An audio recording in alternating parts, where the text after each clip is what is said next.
Nongereye mbasuze kandi mbifuriza ibihe byiza mwebwe mukomeje kudukurikira. FDLR yihanganye n'umutwe wa M23 hafi y'umupaka w'u Rwanda. Intambara ikomeje guhuza abarwanyi ba M23 n'ingabo za FARDC. Umutwe wa FDLR wahamije bidasubirwaho ko uri gufasha ingabo za leta ya Kongo mu rugamba rwo kwambura umutwe wa M23 ubutaka bigaruriye binyuze mu ntambara ya masasu. Umutwe wa FDLR urwanya u Rwanda wigaragaje mu mirwano yo kuri cyumweru tariki 20 Ugushyingo 2022 muri teritwari ya Nyiragongo muri groupement ya Kibumba. Ni mu mirwano ingabo za leta ya Kongo FARDC n'ihuriro ry'imitwe bafatanyije irimo FDLR Nyatura, SPRS ndetse na Maimai yasubukuwe mu rukera rwo ku cyumweru igamije kwambura M23 groupement ya Kibumba ahitwa kuri gatatu cyangwa se kuri 310 milimetero bike n'u Rwanda. Mirwano ku ruhande rwa leta ya Kongo yari yobowe n'inyeshyamba za FDLR nizo zatangaga amabwiriza y'ahagomba kuraswa. Mu mashusho yafashwe n'abo muri FDLR yasakaye ku mbuga nkoranyambaga agaragaza bambaye imyambaro y'igisirikare cya Kongo bafite n'imbunda bahawe na FARDC. Amakuru yizewe agera kuri kimwe bitangazamakuru bikora imbere mu Rwanda Museke nuko itsinda ry'aba bakomando bazwi nka CRAP bo muri FDLR bayoborwa na Colonel Ruhinda aribo bahawe misiyo yo kugaruza Kibumba. Ni FDLR iri kugenda imbere ku murongo w'urugamba kuko ahenshi FARDC yumva amasasi gakizwa n'amaguru.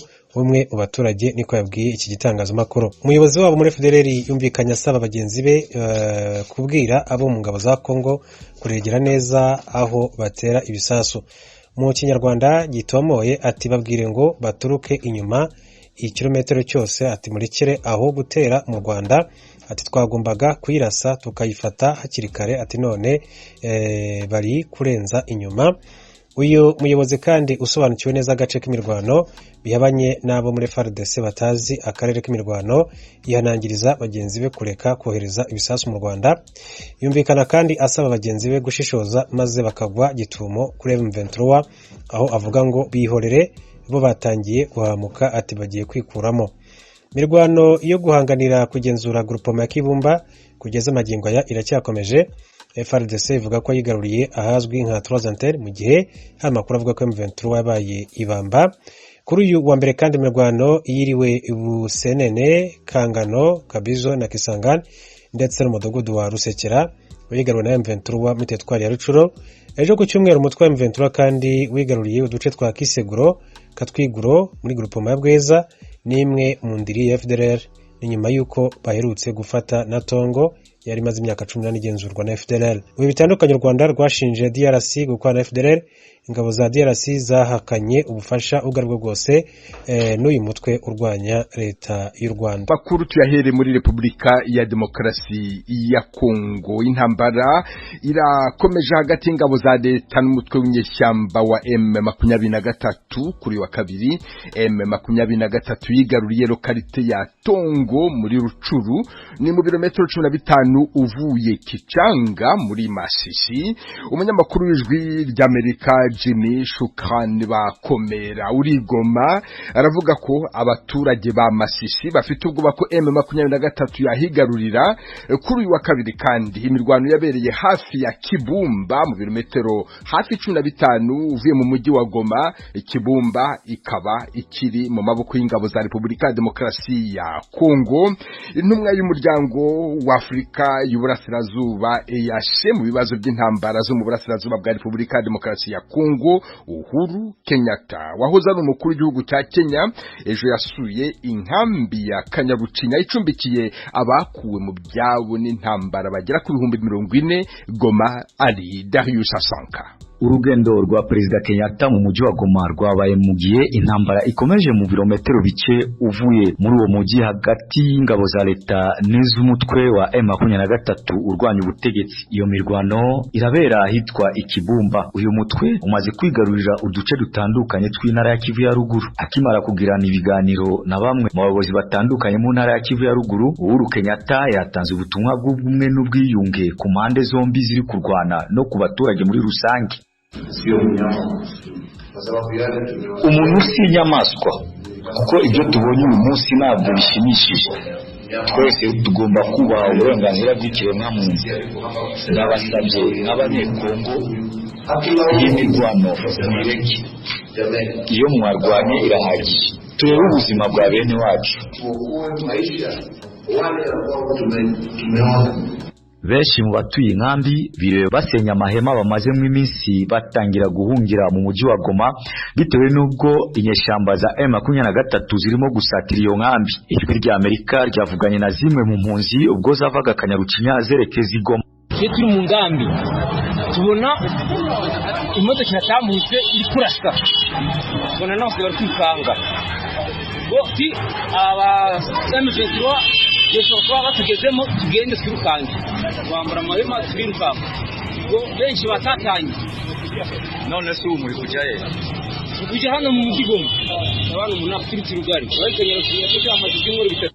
Benshi mu bahunze bavuga ko badateze gusubira iwabo umutekano utaraboneka. Izi mpunzi zivuga ko mu minsi zimaze mu buhungiro zikomeje guhura n'ibibazo birimo kubura ibiribwa, amazi meza, kunyagirwa n'ibindi. Abdul Niko wavuganye n'ijwi rya Amerika arifuza ko umutekano ugaruka bagataha iwabo kuko ubuzima mu nkambi bugoye. Twamusanze mu nzira ari kuja gushaka abana be atazi aho bagiye. Twageje bundi ariko twaje batohoye bado mutari hala kugasizi turaha mu ngambi twese bano bose twarahunze tse turaha ubwo turakambuye nishiza muno hepfo muvire niho badokoza amabombe twerira babagiriye bari kurasagura uko babonye abantu bakagenderamo bo gupfa bagapfa.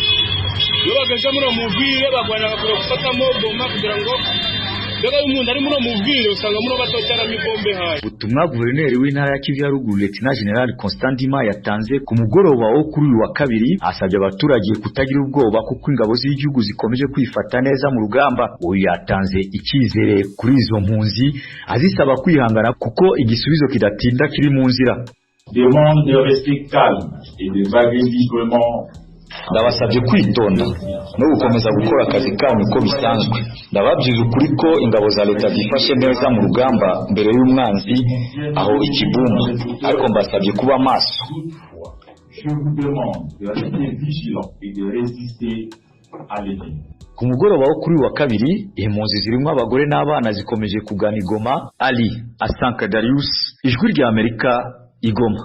Mu Burundi Minisitiri w'Ubutabera Domine Banyankimbona ari mu rugendo mu ntara zitandukanye z'igihugu aremeza ko abacamanza badindiza imanza kandi bakarya ruswa, avuga ko bituma inzirakarengane nyinshi zisanga muri gereza. Nairobi, Eloge Wilikaneza. Muri no minsi umushikanganje ajejwe ubutungane kagendera intara zitandukanye yumviriza ibibazo by'abitura za sentare. Imbere yo gutangura kugendera intara mu ndwiheze yari yasohoye urwandiko rugenewe abakuru b'amasentare na za parake. Domine Banyankimbona yababwiye ko biteye isoni ukuntu amahoro menshi abogabogamwo murengera w'abanyororo kandi abenshi batari bakwiye kurungikwayo. Avuga ko ivyo bituma leta ihatakariza uburyo bwinshi bwo kugaburira abafungwa, kubaronsa imiti, ukubunguruza n'ibindi. Aho yahereye mu manuko bushiye burengero yaragaye cyane inyifato z'abacamanza bafata icemezo cyo gufunga abantu bagirizwa izaha bito bito birimo amadeni kandi bo baretse bakaguma bidegenza maze bakishura umwenda batari mu buroko. Kuri wa kabiri no gatatu Mufatoni Banyankimbona ariko agendera intara za Cibitoke na Bubanza mu buraruko bushiye uburengero bw'u Burundi, ahura n'abategetsi kuva ku nzego z'ibanze kugeza ku rwego rw'intara, abajejwe umutekano hamwe nabo mu gisata cy'ubutungane aramuswa. Yemeza ko mu gihugu cyose abanyagihugu baruhishijwe n'ingendo mbi y'abacamanza yo kurya ibiturire no kudindiza imanza. Urabona twese yuko abenegihugu badatekanye mu bijanye n'ubutungane, barababaye, bararushe. Urabona ko imitima yabo yababajwe n'ivy'ubutungane. Abarenganywa barimo Gorete Buzukuruze iyo bumvise amushanganje yagendeye basa no kwijuru ryugurutse kuri bo. Umugabo we warafunzwe azira kuba yatsinze mu rubanza rw'itongo rwamuhuza na mukuru we maze yankira abacamanza kumurenganya igihe cyo kurushira mu ngiro.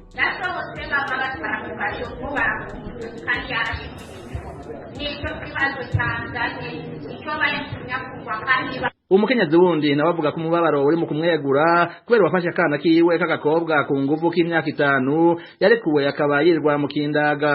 Mu mezi abiri nagiye mbona bamurekuye yibereye muhira, je kuraza bacabambira ngo bamurekuye kubera kwa ndavuga ati nagwaye yasisa ko bori bikora none ndabisakaninda birikwa barigamba ngo none ngo ntiyatako sinataka. Kuvyerekeye umukenyezi abajeje intwaro ku rwego rw'ibanze baremeza idashikiriza.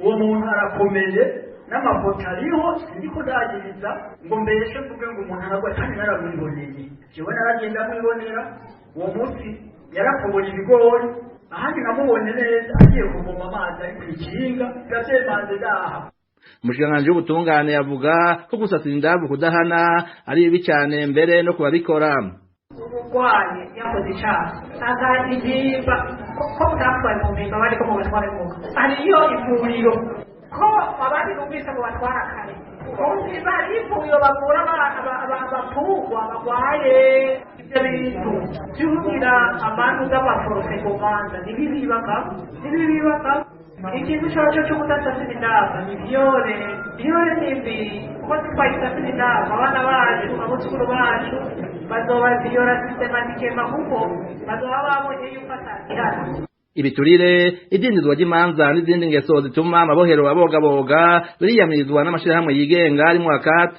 ry'abakiristu rigwanya ihohoterwa rya kiremwa muntu. Jean Claude Ntiburumusi ajejwe amategeko muri akati Burundi. Turasaba ko bokwihutira kuburanisha imanza ko hari imanza zidindira zimara igihe kinini zitaburanishwa no gukurikiza ingingo z'ubutungane ku manza ziba zashoboye kuburanishwa kuko hariho imanza ziburanishwa abanyororo bakarekurwa na za sentare ariko abayobozi b'amabohero bakaguma bapfunza abanyororo. Abacamanza nabo bogerageza guca imanza bisunza amategeko bagashira hirya ibijanye na politike kuko ivy'amategeko nivyo barahiye vyonyene. Ico kiri mu bintu bikuru bitumye amabohero yuzuye cyane no munsi kuko abacamanza bahumiriza bakagendera ku mabwire y'abanyepolitike bagafata abanyororo bakagumiza mu mabohero babacira n'imanza ndende mu gihe atacu baba ariko barazira. Izi mpungenge ziremezwa n'umushikiranganji Banyankimbona amenyesha ko amabohero ari mu incuro hafi ya 200% y'abanyororo yobwijwe kwakira. La population carcérale ou occupation de l'occupation, presque 200%. Kuko kandi kose sunikira mu buzima, kandi kose sunikira. Ahandi sudotreshe, ibintu by'ubufunga, ikintu exceptionnel, mais non bénéfique. Ibitigiri bitangwa n'amashirahamwe yo mu gisata c'amabohero hamwe n'ibiro bikuru bijejwe amabohero vyerekana ko mu mabohero 11 y'u Burundi habarizwa abanyororo barenga 12,700